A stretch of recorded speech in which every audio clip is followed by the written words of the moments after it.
Ready when you are. Yeah. Go for it.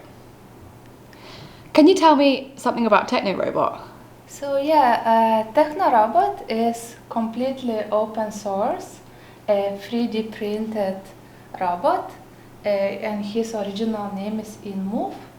The model of this robot was created in France, and students in Technobothia a while ago started to print different parts, starting from head to legs.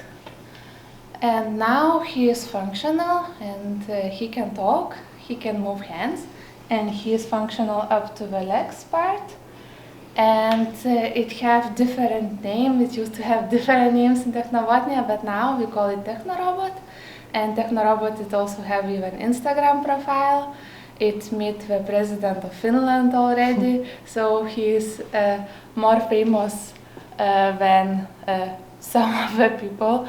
And in the future we have really big plans for him. So we would like him to drive a motorcycle and make a backflip.